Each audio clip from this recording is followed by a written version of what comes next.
We welcome you to another live edition of the Sports Box, brought to you by our sponsor, Showcase Sports in Hamilton.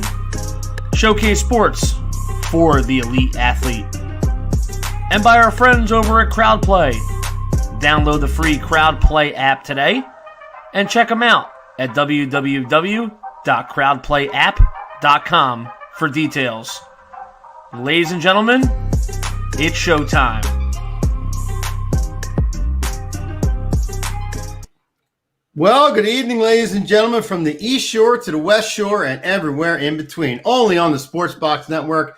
I am Hamilton Michaeletta, along with my partner in crime, Brian the Ranger Tard. This is the flagship show, Highly Opinionated. Hello, Brian. What's up? It's another Tuesday night in paradise. Back in the saddle. And another day not in studio when we are quarantined since March now. If anybody doesn't know, and you've been under a rock for a long time. We're in week 53 of 2 weeks to go the spread. So yeah, we've been a little bit of a COVID lockdown, and I think guys are enjoying it. We don't have to see each other that much, so it's a beautiful thing. But anyway, this is the Highly Opinionated Show. Got a lot of content for you tonight, a lot of NFL action to talk about. Please chime in with your questions. We'd love to hear from you. Talk about anything in sports that you want. But first, Brian will give you a little bit of background on CrowdPlay. Not even just that. So CrowdPlay, obviously sponsors the show for a long time now. Check those guys out. A CrowdPlay app on Twitter. You can download it. You can play for free, win cash and prizes. Let them know we sent you. Use code THEBOX at sign up. Get 10 free points. Quick shout out to our friends at Showcase Sports. If you're in the South Jersey area looking for athletic gear, Under Armour type stuff, check those guys out right in our hometown here in Hamilton. Of course, the official realtor of the Sports Box, Dave Birnbaum, Remax Community. The number one realtor in South Jersey, a company, Remax Community. Gotta give those guys a shout out. We have obviously love to see them do well. Big supporters of us, and gotta keep it rolling. And Dave Birnbaum, monster fan of The Bachelor, by the way. So yeah, it's not healthy. No, it's not healthy. Yeah, but it's not. Anyway, we love you, Dave. So anyway, we'll get to it. We got a lot of stuff coming up. Remember, folks, we got the draft coming up next month. I mean, I don't think I'm going to go nuts this year, unfortunately. My team's picking last, so it'll be a good time. So yeah, I mean, it's good to pick last. That means you won something. Means something, yeah, exactly. Yeah, no, you've had your moments in the past. I got to go draw up that footage of you going nuts on Vita Vey that year. Yeah, I mean, look, that's going to dominate this show for the next couple of weeks as we get ready for the 2021 NFL draft. It is so much fun. Looking forward to it. Got a much larger team this year, so we should be able to fill the room for the first round of the draft. Definitely going to have some extra people there, so it's going to be fun. So Henry's got a question that I am going to get to, but I guess the lead story, if you will, for tonight is J.J. Watt, the longtime Houston Texans defensive end, face of the franchise, ruined most of his career playing for that team, signs a 2-year deal, which was expected, but Arizona not $1 million, Brian. Yeah, Arizona was not the spot we thought he'd go. No, to say the very least, Mike. What was your take on that? You could have gave me 5 different guesses for that. I would have never said Arizona. I mean, listen, it's a warm spot for him. Maybe he wants to retire there. He just likes staying down south, playing in the warm weather. I don't know. Arizona, almost made the playoffs last year. Came up a little short near the end of the year. I didn't think that was a monster need for them, and to give. And I'm not saying J.J. Watt's done, but to give the guy $31 million over 2 years, wow. That's a lot of coin. I honestly didn't think me. I think me and you both thought J.J. Watt was not getting that much. I mean, I would have thought maybe 5 or 6, but not to the tune of 15. I probably should have been prepared with this number, but I want to go see exactly what he's made in his career, because I got to tell you, this feels to me more than anything an overpay. No, it's a cash grab on his part. Like, I don't really understand specifically what the allure was. I think he knows he's not going to win a ring now. I think, I mean, if he went to a contender, I mean, he's not an every down back anymore. He's not an every down starter anymore. He's probably more of a rotate guy in, things like that. But I mean, I say that now, and you gave the guy $30 million for 2 years. He's probably going to be your everyday guy. He's got to be your everyday guy for that much money.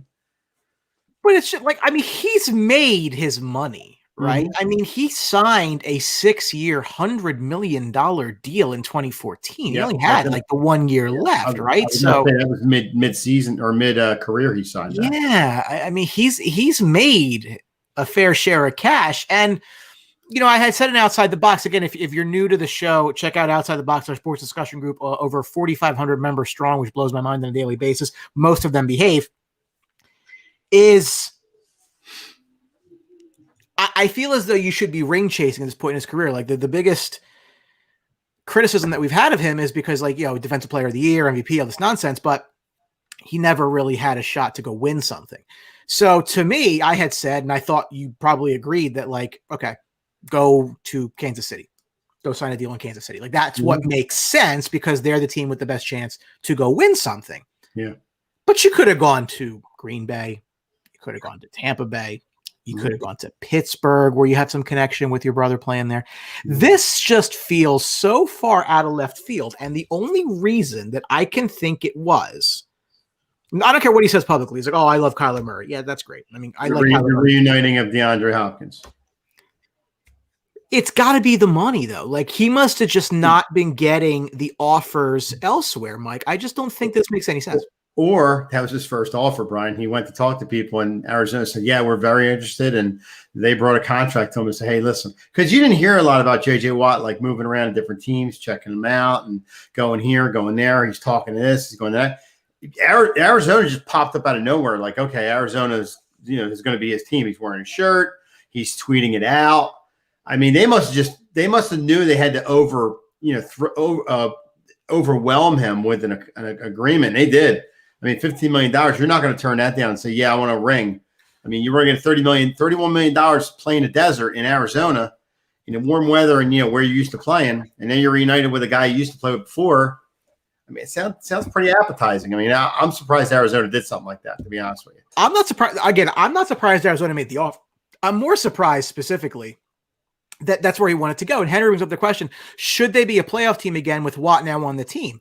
And you end up going from a division where, I mean, not that Houston was going to win that division. I mean, look, we're not going to sit here and say that, but it's not the NFC East, right? Like, you're going into a hornet's nest in the NFC West with, you still have Seattle, assuming they have Russell Wilson. You still have the Los Angeles Rams, who have been rejuvenated now by getting Matt Stafford. And you have a team in San Francisco which should bounce back, right? So, I mean, he is 31 years old. I don't know how much he has left in the tank, though. He's been bruised and battered and injuries and things like that.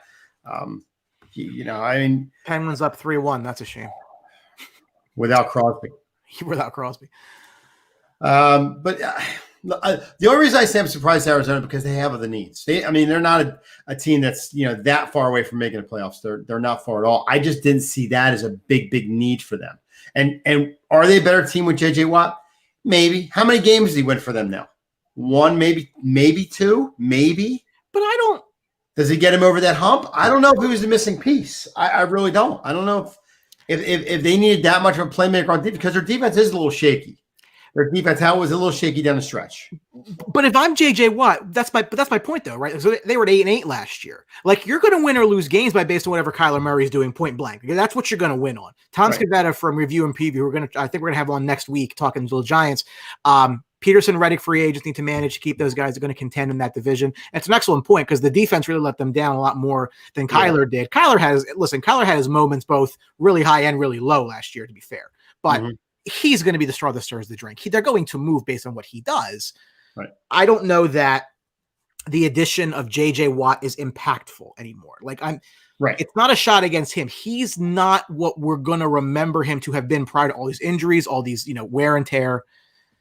To me, it makes no sense. Like, I want to go to him in starting position too. They could have said you're going to be never down back too. And knowing J.J. Watt the way he is, maybe he wants to keep playing. Maybe he wants to start. Maybe he wants that fire again. And so when they told him, listen, you come here, we'll give you $31 million. Yeah, I know. We'll give you $31 million. You'll be the guy that plays every down, and you'll be the guy in here. Maybe he said, yeah, that sounds great. If anybody cares, my commercial is running on MSG Network.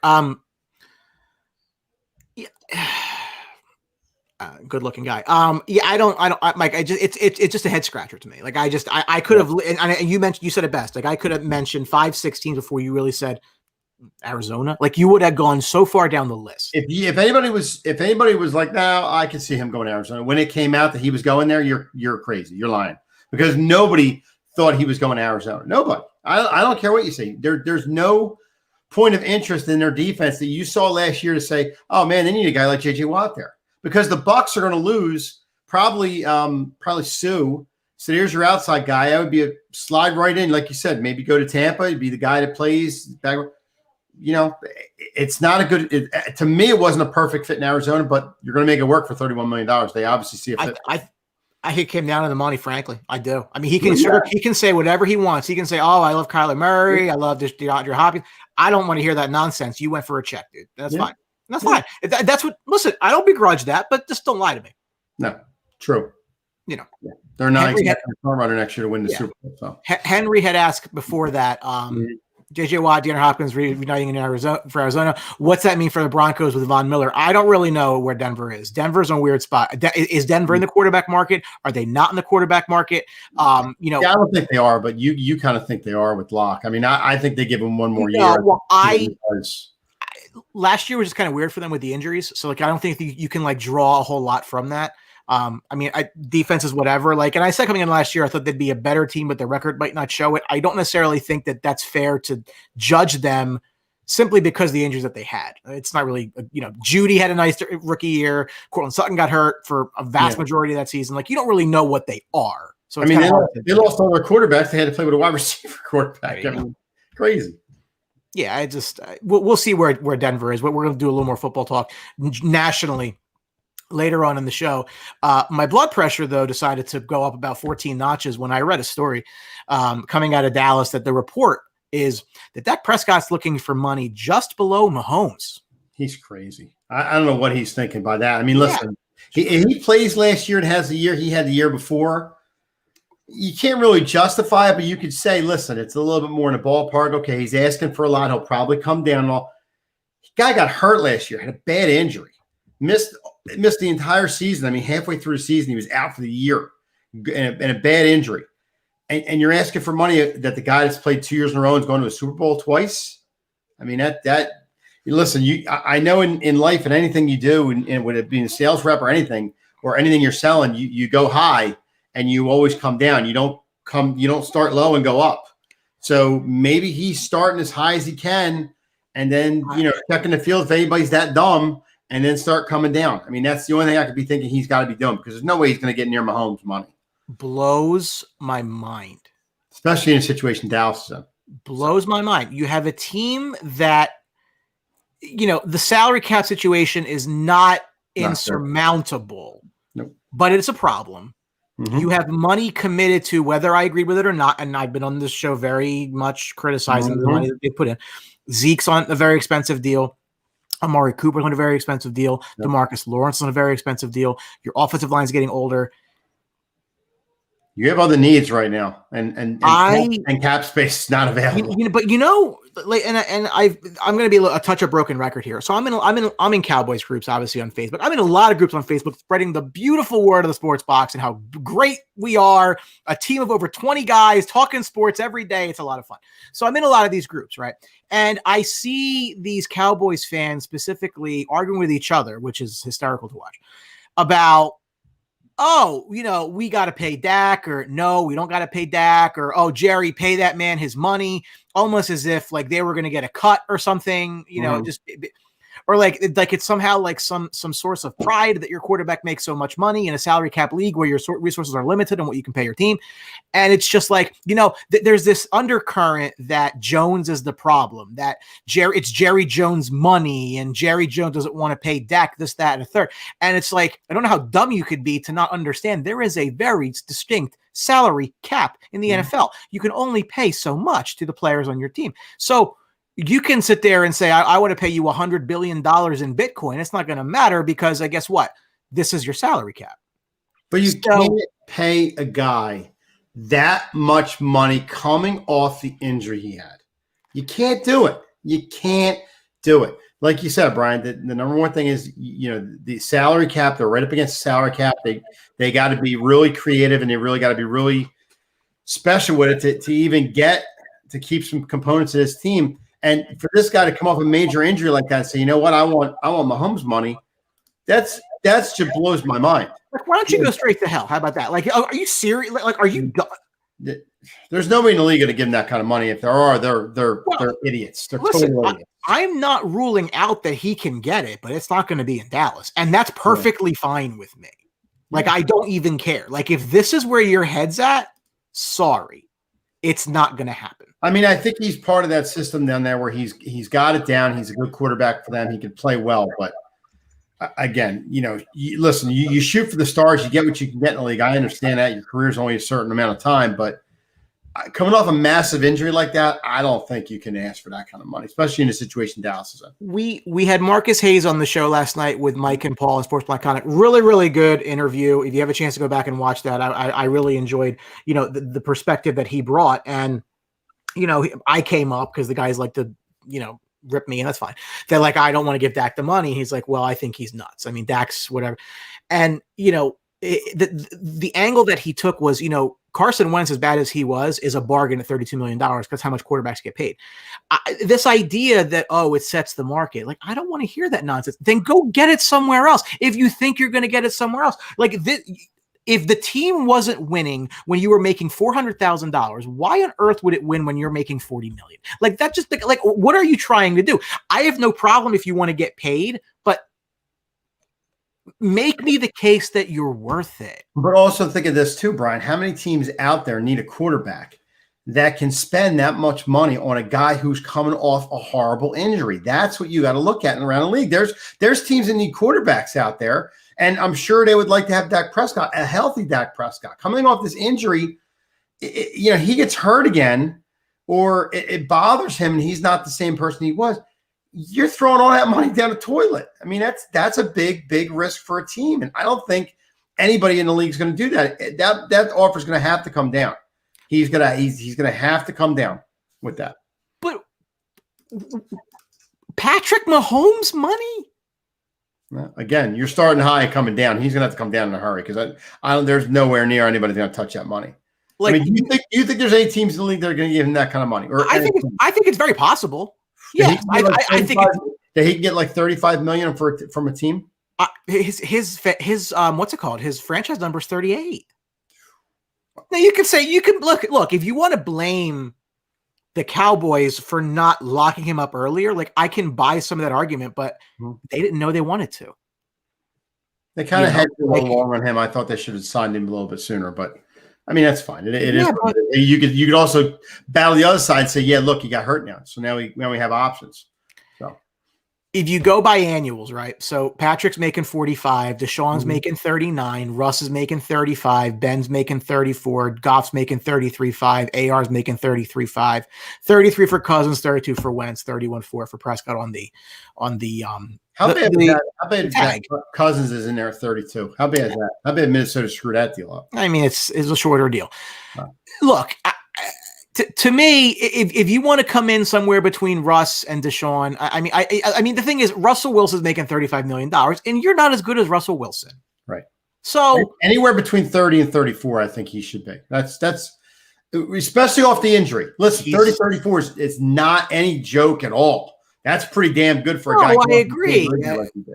I think if that number starts with a 4, I'm going to lose my mind. I don't really understand. I'd be floored if he got 36 a year from somebody, or 35. I mean, look, like I said, off an injury like that, he can get it. He can get it, but I don't think they're set up for it. And their salary cap, again, you've given these deals to these guys, and we can talk at length about, was that intelligent of you to do? And no, probably it was not, right? But you've done that now. You can't walk away from DeMarcus Lawrence and the money you gave him, or Cooper. You still have major play. There are 3 guys on that offensive line that are making $12 million or more next year. I mean, I thought Jerry would sign him after this year coming up, but I didn't know he wanted that much money. I mean, that's like I said, off a major injury like that, that's tough. That's a hard pill to swallow, especially in the situation they're in. They should check him for CTE now, because that's ridiculous. Yeah. He hasn't even been to one Super Bowl. Mahomes has been to 2 and won one. So who in the blue hell are you to ask for Patrick Mahomes' money?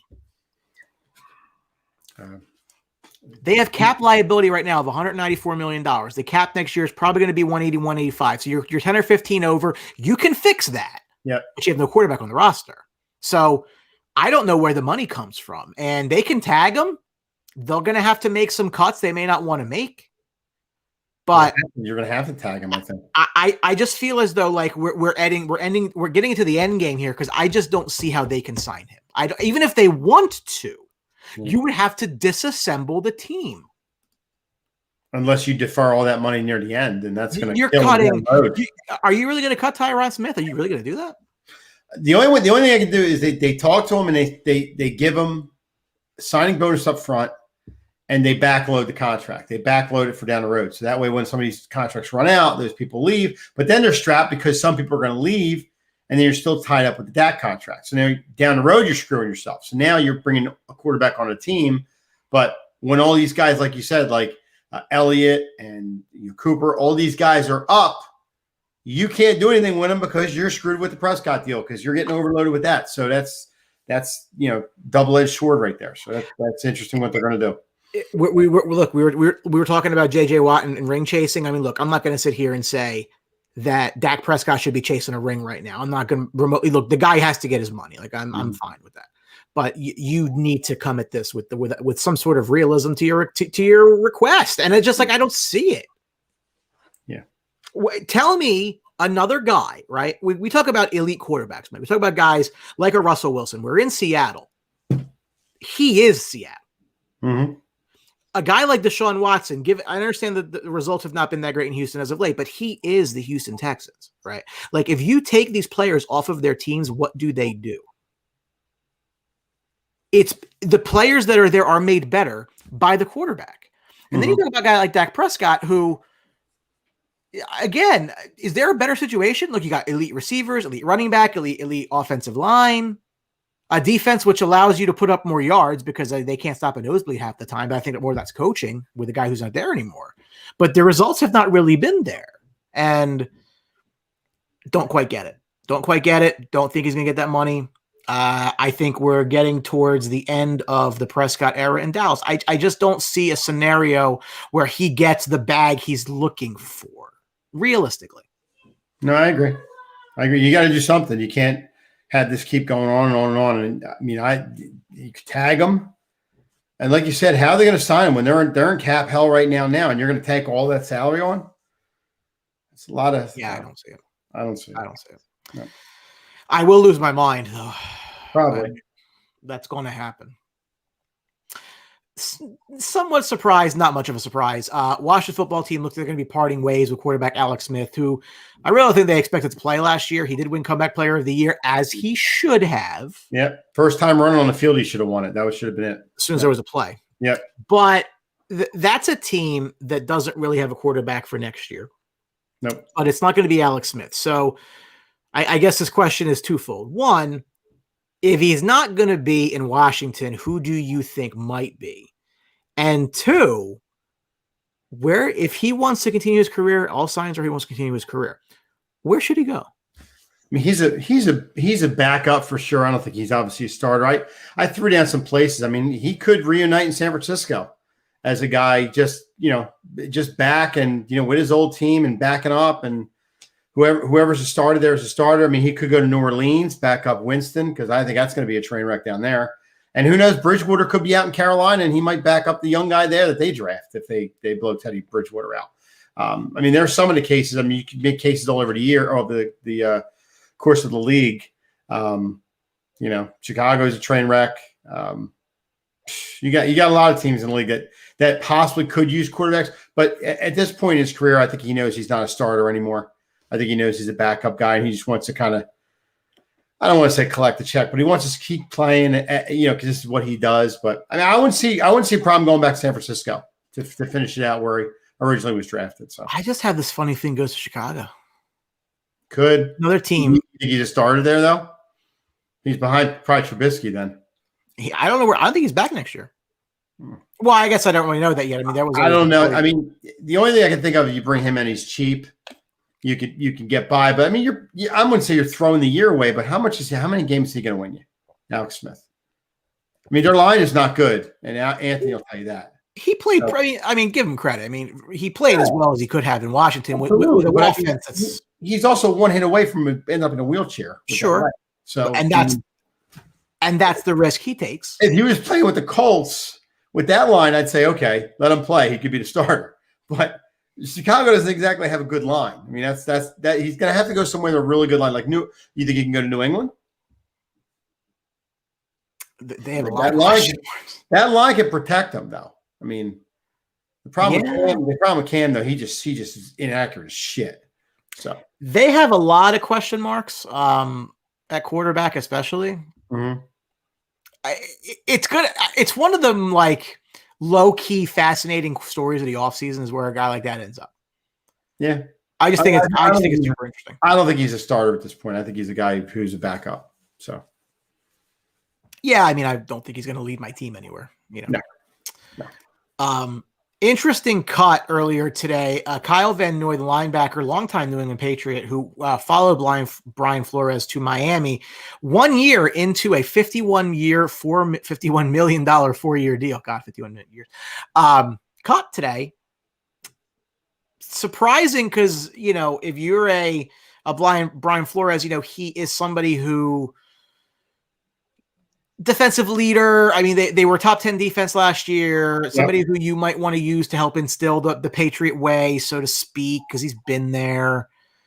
But you also got to make some cuts, and you got to make some tough cuts. And he was probably a guy but I just feel that, you know, I don't look elsewhere. I don't know. Like it's weird though. Like I think he could find himself back in New England. I think that would make a ton of sense. Well, they only had one linebacker they signed in the offseason. It was a free agent. It was Michael Pickney. So they signed him.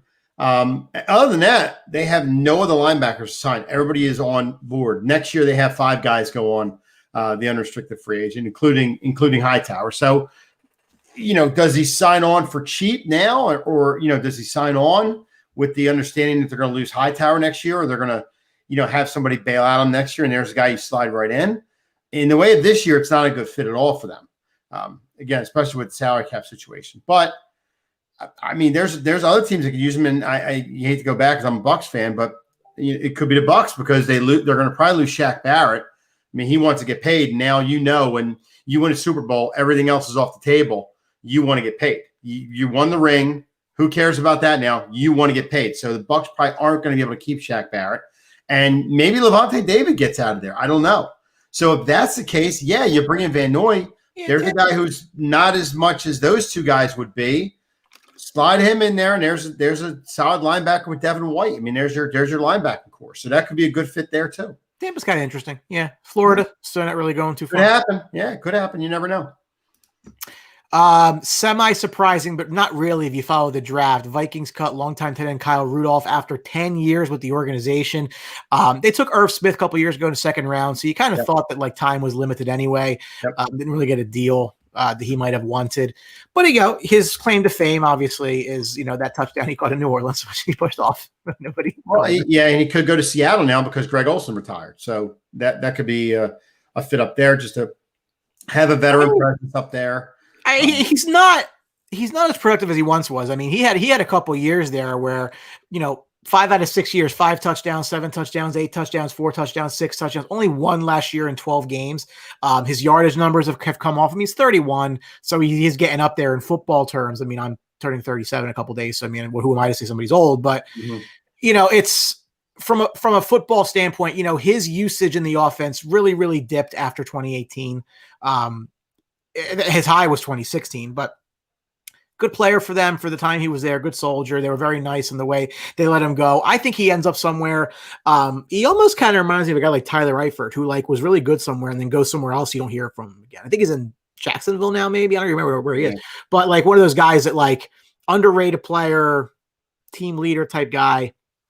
Yeah, and good injury record too. I don't really hear a lot about Kyle Rudolph getting hurt a lot, so that's a good thing. He started every game from 15 to 19, 16 games a year, all 5 years. So he was very durable for them.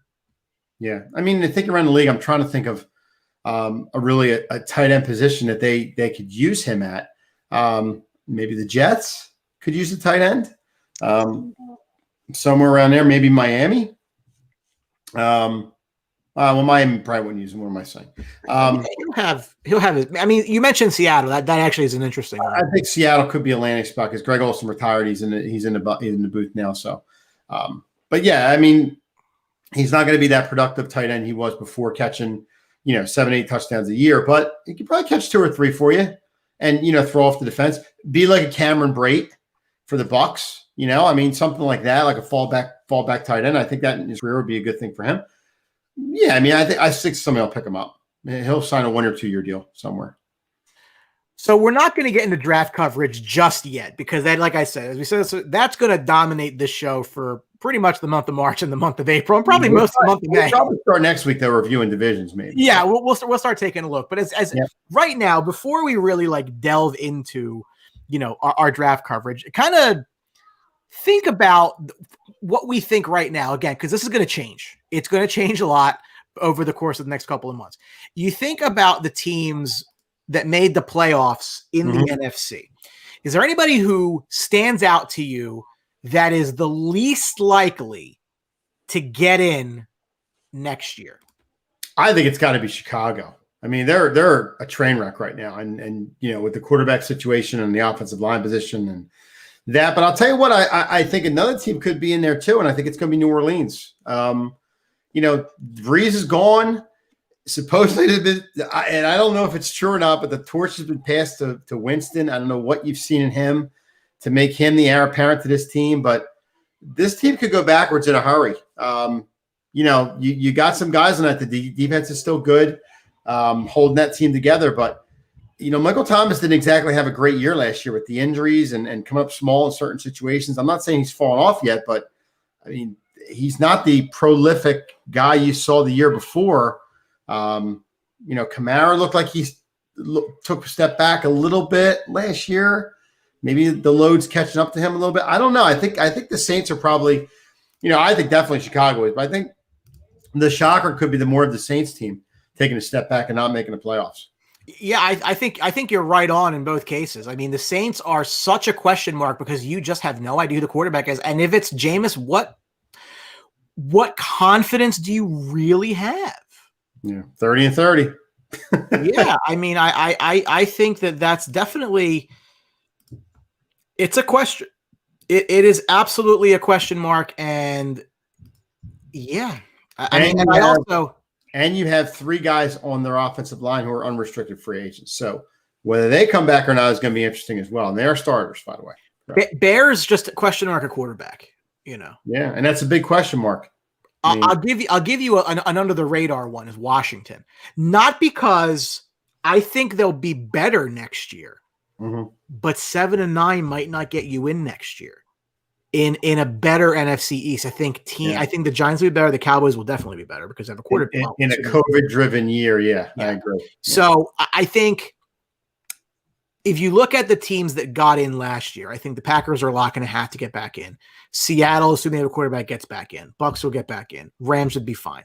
Yeah. Your question marks start with the Bears, Redskins, Washington, and what's it called? And the Saints. I agree across the board. I think that those are the ones. And to me, I think it's the Bears until it's proven otherwise. Yep. Right? Yep. Excuse me. So, flip side of that. Of the teams that didn't get in the playoffs last year, who do you see again as currently constituted? Because this is going to be a moving target type question because people are going to get drafted, signings, cuts, trades, the whole nine. The teams didn't get in. Who do you think is best positioned to get in the NFC next year? I'm kind of torn here, and I know you're going to battle me on this, but I think it could be either between the Dallas Cowboys and the Arizona Cardinals. I mean, I think the Cardinals are right there. Cardinals kind of tailed off near the end of the year. We thought they were going strong and doing well, and we thought they could even win a division, but they really, hit the back end of their schedule hard at the end of the year and really stumbled. Dan from Cage My IQ. Yeah, the Cardinals. I mean, I think first and foremost, I think it would be the Cardinals because they're close to getting there. I mean, with Murray having a good year like he did last year, I think they're fine. On the flip side of that, the Cowboys, I mean, if everything falls right for them and they can get the quarterback situation ironed out, listen, they still got some talent in this team. They got to work out some offensive line help. But, they get the offensive line working. You're going to get Elliott working again. And Cooper I can have a good year. The defense was improved near the end of the year. I think you watch out for the Cowboys if they can get the quarterback situation corrected. But first and foremost, I think Arizona is the one that's going to get back in. Well, here's what I'll tell you. I will tell you that Dallas's road is easier than Arizona's to get in. Yeah, because Arizona's going to have a tougher schedule. Sure. Well, tougher division, obviously. Mm-hmm. So I think the Cowboys would be a really easy pick to make there because I think that third place schedule, right? Well, but at full health, they're the best team in that. Yep. They proved that last year before Dak got hurt. Yep. Mm-hmm. Mark Weldon, pending quarterback, don't sleep on the 49ers, which is a very good point. They've been a team. Listen, when they've been healthy, they went to the Super Bowl. The 2 years after the quarterback situation hammered out again. Terrible. Yeah. Yep. Jimmy G's got to get his head on straight. Or they got to replace him. Yep. Which is obviously on the table. Yeah. Dan also says, Cowboys can get competent play from their defense, have a good shot. And again, I'm of the belief that a lot of the defensive problems are coaching because before Mike Nolan got there, same guys were better. Mike Nolan shows up, shit. Now Mike Nolan's gone. And the other team I was going to bring up, as Dan brings it up, is the Minnesota Vikings. Now, they're a team that really was destroyed by their early problems. They were a lot better towards the second half, towards the end of the year than they were to the start. I think they're a team, if we're talking about the Saints not getting in, and just as a whole, right? If we're going to replace the Saints, the Bears, and Washington. So Washington replaced with Dallas. Saints replace with the Bucks, who win that division. So now you got 2 wild card openings. I like the Cardinals for one. And honestly, I mean, is it possible? I think it comes down to Minnesota and San Francisco because. But who's in there quarterback for Minnesota? That's what you got to look at. Quarterback San Francisco. Yeah, well, I mean, Cousins couldn't get it done. I thought Cousins was a decent quarterback. I stood up for him all these years. I thought he could turn it around for some reason, but he's not that kind of quarterback to put it all together himself. So they need another guy in there. Who do you bring in? I mean, that's that. Right. I mean, does Teddy Bridgewater get blown out in Carolina and go back to Minnesota? Yeah, I think they're making a change there, but I just that team still. I mean, they're hot and heavy for Deshaun Watson. I've heard all kinds of rumors between them offering literally everything they got, probably gold bars, ownership of the team to go try to get a piece of Deshaun Watson. So yep. I'll throw this up at you. Here you go, your boy. Dude, that doesn't even make any sense. They were better in December. You're giving me numbers from 5 years ago. They actually got better near the end of the year. So. What are you talking about? Anyway. We love you, Jeremy. I do. Flip side, AFC. Yeah. Of the AFC playoff teams, Chiefs, Bills, Steelers, Titans, Ravens, Browns, Colts, which team do you have the least confidence in getting back to the playoffs next year? Absolutely going to be Cleveland Browns because of the first place schedule they're going to have next year. Last year they did not win their division. They were the 6th seed. I'm sorry. They were actually, Mike, they're actually third place in that division. Third place. Steelers had the 3, Ravens at the 5, and Browns at the 6. Either way, the Cleveland Browns took advantage of a last place schedule last year and put some good pieces together. Baker Mayfield had a really good year. I have a hard time thinking that Baker's going to put 2 back-to-back seasons together. The other team I could throw in the mix too is those Pittsburgh Steelers because they are not high on Ben Roethlisberger right now. So if Big Ben isn't in there and you're not bringing him back or whatever the case may be, he retires. Yeah, they're in trouble. Mason Rudolph, and they're not looking good at quarterback there if they do that. So and then you're looking at Juju Schuster as a free agent. He's out of there. Yeah, so they're going to be in some problem too. I don't know their cap number either to bring in guys. So internet. I know if they cut Roethlisberger, that's a dead hit against the cap, correct? Yeah, but it's not entirely dead because you're going to get some cap savings of that. But what I will tell you is everything that you hear is they're going to restructure his contract to bring him back.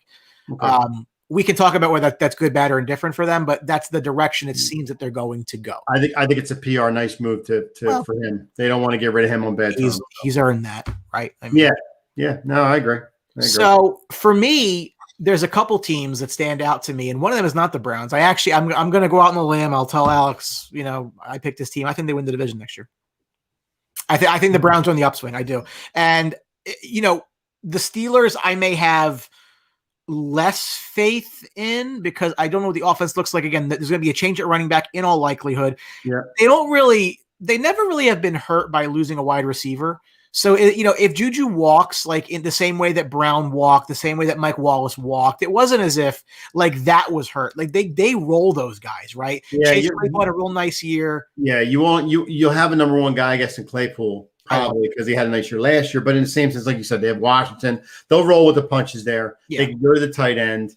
But it's just a matter of who do you plug in a quarterback. They want Ben back. Sure, and you don't have him in there but he's not the same Ben he was. I mean.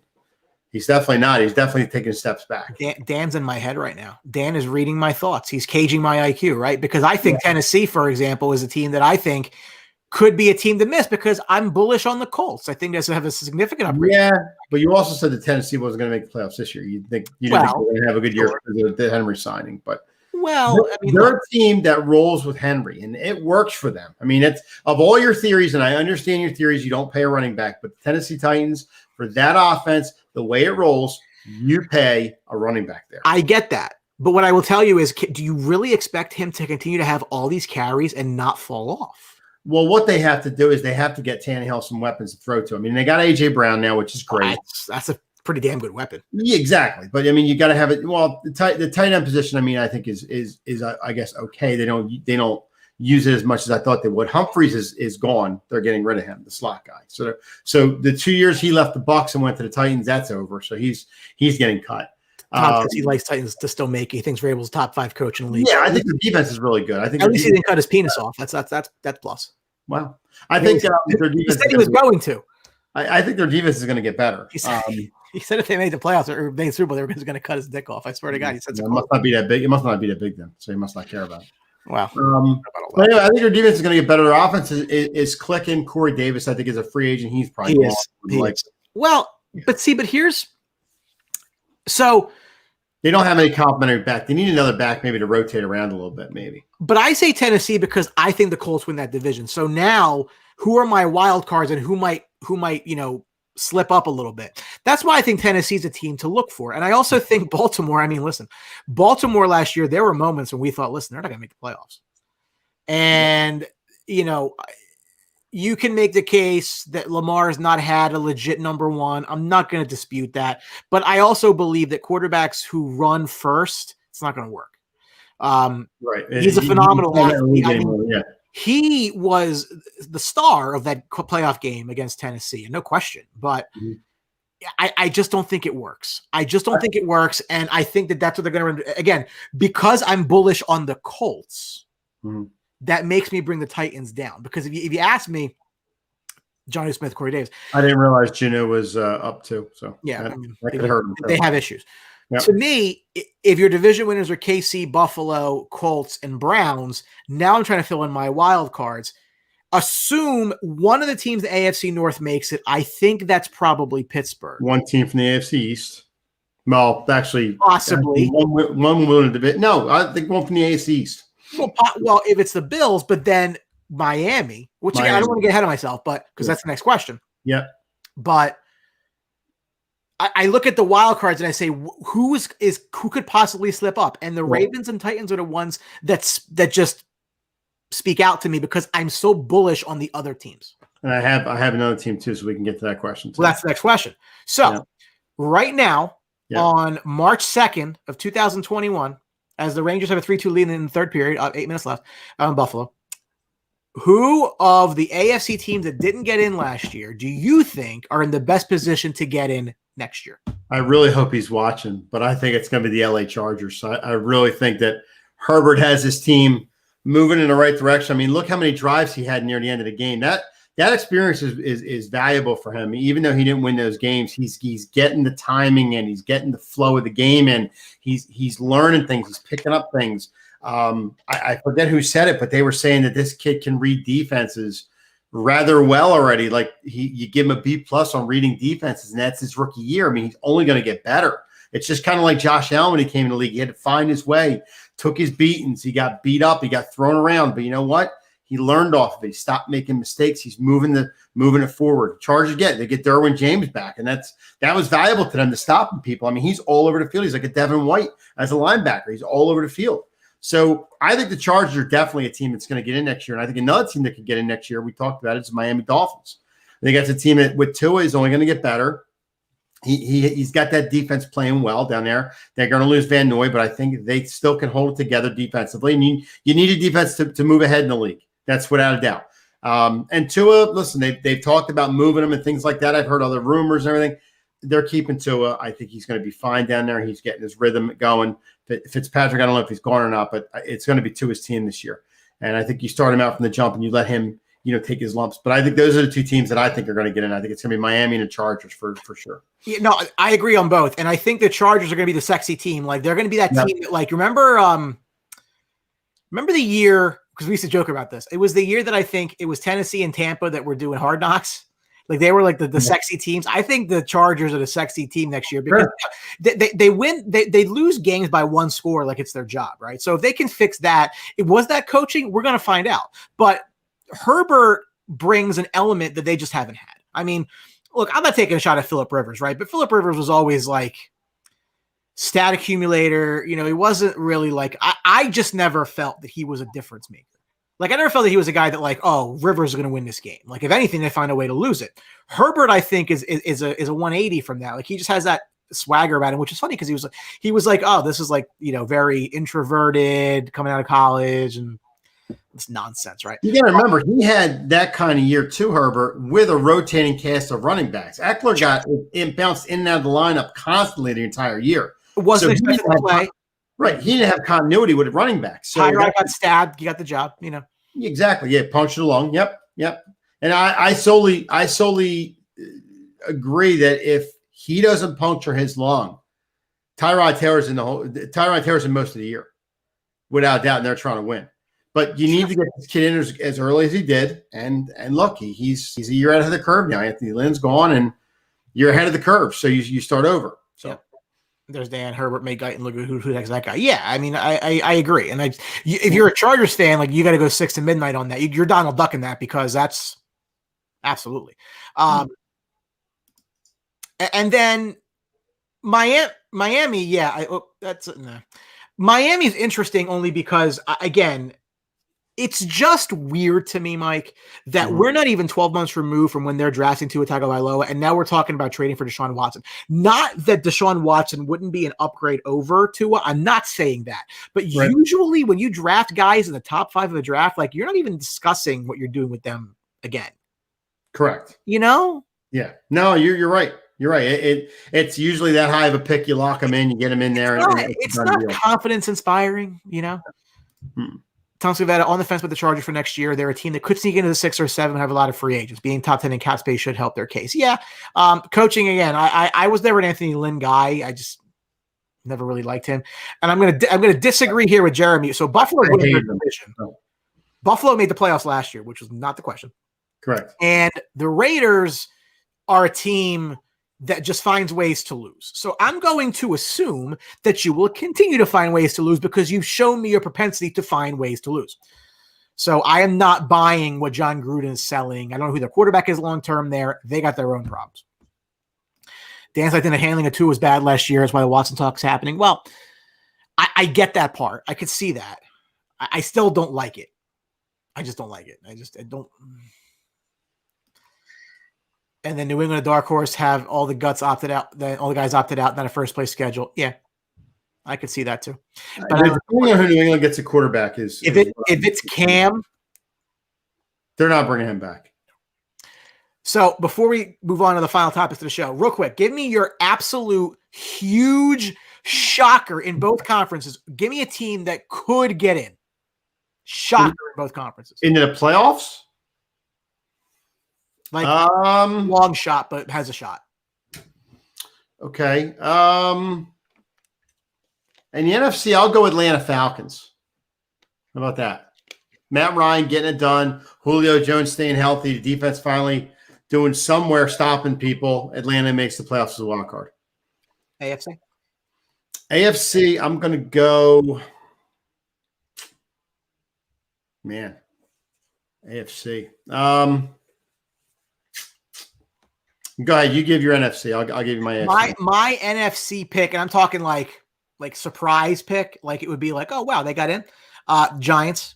I thought they played hard for Joe Judge last year. I thought that there's been some games where They could have won that game. Like if it was obviously they missed Saquon all year. And again, I'm not a running back guy, and you know this, and I don't shy away from it. But they have built their offense around him. So him being out as long as he was and still to win 6 games last year, I can buy that.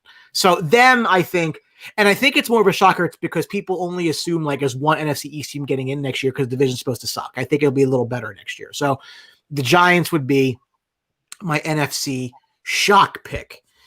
My AFC shock pick, I think, is Denver, only because I can't buy Houston. I can't buy the Jets yet. And I don't know if Burrow's playing. If I knew Burrow was playing, I could make the case at Cincinnati. But because I can't, I would drop some shekels on Denver to make the playoffs on like a plus whatever it is. I was going to say Denver as well because the Denver's in a division now where the Chargers are up and coming. The Raiders are decent. They're just a bottom team right now, and they're going to have to find their way out of it somehow. If Drew Lock's going to have a good year and he can carry that team to possibly making the playoffs. But I'll go with Denver too for all those reasons. I mean, they lose. Actually, the Raiders lose Aguilar this year, which doesn't seem that much. I mean, the Eagles fans are, like, oh, good, there he is. But in the same sense, he had a good year this year. He's probably going to get paid by somebody. So, and they don't know who they're having a quarterback yet because he's not big on Carr, and he's, Mariota I think is up too. So they don't know what they're going to do with Mariota. So who knows what's going on in the Raiders. So, real quick, we have a trivia question that you can't answer. So I want the viewers to answer. What 3 quarterbacks have beaten all 32 teams? I will give you a hint, which should be obvious. But when I brought it up to the boys, it wasn't obvious. So if it's obvious to you, you're smarter than them. Mm-hmm. To have beaten all 32 teams, you have had to have changed teams at one point because you cannot beat yourself. All right. So the trivia question is, what 3 quarterbacks have beaten all 32 teams? First person to answer them in the comments, I will bring up. I'm going to throw that down the bottom. You get an attaboy if you correct it. Brady is not correct. Brady, not correct. Real quick here. A lot of mind-numbing things in sports, right? I'm not a big NBA guy. Don't claim to be. Why are the Houston Rockets looking to retire James Harden's number 13? I don't know. The guy's still playing, number one. Number two is he's had a good career there, but you're going to retire his number, really?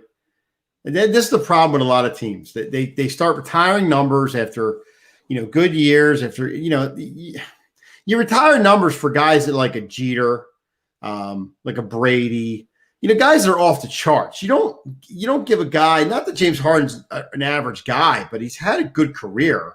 I wouldn't see you retire his number. I mean, will the Warriors retire Seth Curry's number when he leaves? Sure. I mean, they've won championships. They won something. Right. What exactly did James Harden win? Yep. Other than nothing. Yep. Dan saying Jacksonville is Philadelphia in the NFC. Dan Bakley with 2 of the 3. Yep. Dan's probably looking it up. Dan's probably looking it up right now. There it is. Tom Scavetti with the 3rd one. Breeze, Peyton Manning, and Brett Favre. So Dan had 2. Tom coming in clutch with the other one there. That's what Google does for you because nobody Hey, do not denigrate the integrity of Tom Scavetti and Dan Bakley. They would never Google that. Yeah, I know. Good people. Good people. Yeah, this is ridiculous. Yep. So absolutely ridiculous. So dumb, stupid. Well, it's almost as dumb as a JJ Watt getting 99. They're taking a retired number. Like, you were going to retire this number, but listen. Yeah, come on. Let's take it out. I mean, stupid.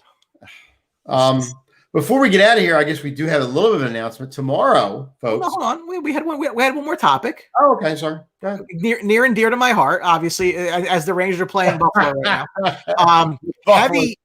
Heavy rumors, like Chris Wilhelm heavy rumors that Jack Eichel could be getting himself out of Buffalo. They have Taylor Hall too. Talk about that has not worked out. So they're playing right now. It's 3-2 Rangers, 46 seconds left, and my screen decided to free up. It's a game over. Never mind. The game just ended. So Rangers get a win. Athletic quotes an anonymous NHL executive saying, quote, "I believe Eichel will end up as a New York Ranger." So obviously, what would they give up for him though? Well, so obviously that's my concern. Jack Eichel, when he wants to be, is a top 10 player in the league. Sure. No question about it. That's number one. Number two, 24 years old and a center. It's exactly what they need. 2AT, a young center to build around moving forward. You've drafted change the scenery is always a nice thing. Yep. But he also wants the hell out of Buffalo. Yeah. Who doesn't? Who doesn't? Yeah. So then the question comes out and says, to me, how do you get this done? Like, what do you do to get it done without disassembling your team? They're going to want a lot for him, so you're going to have to get some big pieces there. So to me, I got 4 names that I think are totally untouchable. Would you give Zibanejad? So Zibanejad has 1 year left on his deal, which is next year, and a full no move. So he would have to trade. Okay, would have to convince him to get traded to Buffalo. Yeah, that's not going to happen in a contract year. Yeah, probably not going to happen. That's not going to happen. My 4, and they should be rather obvious. My 4 untouchables are Alexi Lafreniere, Adam Fox, Igor Shesterkin, and Kaapo Kakko. Those are my 4 untouchables. And honestly, I don't think you get it done without one of them. And I think if anything, it's probably Kakko. Kakko, I was going to say. I don't love it. I'll tell you right now, Lafreniere's not going anywhere. Adam Fox is not going anywhere. No. And the goalie they would move is Georgiev, not Igor. So that's your 3. I think if they have to include Kakko, it sucks and it hurts, but you got to consider that. But you could get it done with Kakko and the goalie. I think they're going to want more than that. What helps the Rangers here is a guy like Vitaly Kravtsov, who's going to come over towards the end of the season. Again, high pick, high talent. Nils Lundqvist is a defenseman who I love. I would hate to see them move on from him, who could be here next year from Luleå in the Swedish Elite League. They've drafted exceptionally well. They have talent. They have the pool to do this deal, and that's why they're rumored to be doing it. If you can make a deal without the 4 names that I mentioned, I'm all in. I'm all in. You want to give up Kravtsov, Nick Robertson. You want to give up Braden Schneider. You want to talk about Zach Jones. You want to talk about Morgan Barron. Like, I'm fine. You want to give him Buchnevich? Fine. I don't know that they can get it done without those players, but I will tell you the only one I can honestly see them moving of the 4 is Kaapo Kakko. And I'd like to give me an honorable mention as Keandre Miller as the 5 guy. They can't move Zibanejad because of no move. They can't move Panarin because they ain't going to fucking go there. And Trouba's contract is not exactly ideal. So, I don't know. I don't know about a first. I'd give him a second. No, This honestly, Mike, at this point, I don't really care about the first round picks. They've done enough of that. Yeah. Well, then that deal right there will get it done. That deal for me will get it done. I would do that. Yeah. I would do that because you're going to lose Kakko, and I hate to lose Kaapo Kakko, but you got to get talent. Yeah. You got to get it. What we said coming into that draft, I'm like, Jack Hughes is going to be number 1 because he's a center. Yeah. Centers take precedence over the wing if talent's equal. And I think when he gets traded, if he does get traded, he's going to blow up because you're staying in Buffalo right now. He doesn't want to be there. He's not playing well. He's just miserable. When you go to a different team, you get a change of scenery and it's a different atmosphere, especially a team like the Rangers, up and coming young team. I think he could just explode. I mean, that could be really good. What I think is interesting too is we talk about like Mika Zibanejad needs a new contract. He'd probably take $10 million. Well, that's what's it called? That's what Zibanejad would get. Mm-hmm. So okay, so give him the $10 million and move on from Zibanejad, who's older. Right. Yeah, that could be their way out of Zibanejad's deal. Jeremy Belin, who's not paying attention. That was Peyton Manning, Drew Brees, Brett Favre. Yep. And on that note, we ended the night with Buffalo. Wow, that might be a first. It's like we planned it. Just like we planned it. What are you talking about? I'm definitely not moist. I'm dry, but anyway. So thank you for watching a High Opinionated show. But we do have a quick announcement, which is it happened this afternoon, which is to my dismay. We have a show coming back tomorrow. If anybody out there is listening and watching, teeing off with myself and Dave Cartwright, the new father. Congratulations, Dave, if you're watching out there. We'll be on tomorrow at 8 o'clock. Moving forward, maybe be on different spots, maybe just different tournaments. We will update you on that when you watch. But to all my golf teams out there, my golf groups, we will tweet it out tonight and tomorrow that we were coming back tomorrow at 8 o'clock. We'll be talking about the Genesis last week and the up and coming, WGC that was last week and the up and coming tournament this week. We'll have it all. Dave will be back, talk about his baby. It'll be a good time. So 8 o'clock tomorrow, 8 to 8:30. So check it out on the Sports Box. And the other thing too is, so a Thursday night, we have our first ever MMA cross promotion show between both our MMA shows because the Sports Box is growing by leaps and bounds. Mm-hmm. And we now have not one, but two mixed martial arts shows. So the guys from Cage My IQ, Dan Bakley, Miles Long, will be joining up with the guys from Fighting Words, Lou Berdecia and Bobby Esoff for a four-way of death, I guess, if you will. So, Tiger Woods, yeah. You talk about Tiger. We won't talk about that much because he's in a hospital right now. So we're not. But the boys will be previewing UFC 259 this weekend on my birthday Saturday, where I turn the ripe old age of 37. I should go kill myself. Anyway, it's going to be the first time we've ever done that. So we're looking forward to that. Guys are getting moist for it. So that'll be fun. So watch those guys. And then we have some other news to break as the month goes on about future shows and future hosts. Just all you need to know is the team keeps growing and growing because the Sports Box, Mike, is a destination now. People want to come work with us because it's fun. Yeah, we've gone from going out in an Uber to going out in a semi-trailer now. So, because we got guys galore coming. It's just like people coming to me all over the place. People coming to us saying, I want to be part of what you guys are doing because it looks like it's a ton of fun, and it is. So we love that. So there'll be a lot more news surrounding that. And of course, again, we are 7 weeks away from the NFL draft. That show is always off the hook every year. That is so much fun to do, especially in this format. We can actually get people on. So if you haven't seen 2 years ago my Vita Vey flip and then last year's flip, I gotta find that clip. Yeah, you gotta look for them. They're classics. They're definitely ones you got to tape on your. I won't say VCR, but you got to tape on your VCR. Whoa, Betamax. That's bad. Yeah. And again, quick as we wrap up, quick shout outs to our sponsors. CrowdPlay. Check them out on the internet. CrowdPlay app on Twitter. Download it. Use our code THEBOX at sign up. Get 10 free points. You're going to need it. Number 2, Showcase Sports in Hamilton, New Jersey. Athletic gear, Under Armour stuff. They're fantastic. Right here in our hometown in Hamilton. Athlete. Yes. For the elite athlete. Check that out. And obviously, again, the lovable, bearded Dave Birnbaum, Remax Community, the number 1 Remax dealer in all of New Jersey. Did you say lovable bearded? Wow. He's definitely for washing. Yeah, he's probably. I want to hear him get on the show and talk about Ocho. How he's going to be a great back or whatever.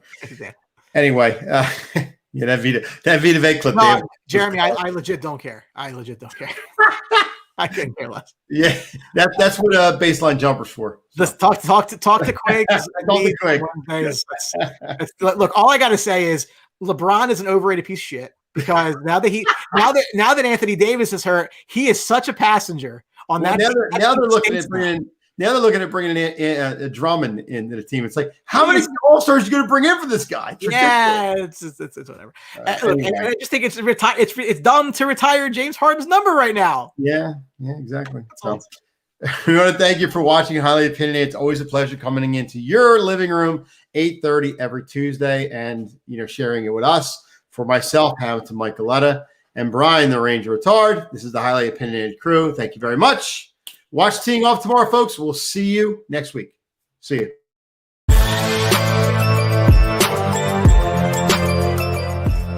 Thank you for watching this episode of the Highly Opinionated Show on the Sports Box. Please remember to follow us on all of our social media outlets. On Facebook at SportsBox Show, Twitter at SportsBox Show, Instagram at The SportsBox Show. Find us on YouTube and join Outside the Box, our Facebook sports discussion group. The Sports Box is brought to you by our sponsor, Showcase Sports in Hamilton. Showcase Sports for the elite athlete. And also our friends over at CrowdPlay. Download the free CrowdPlay app today and use promo code THEBOX at sign up for 10 free points. Thank you for joining us.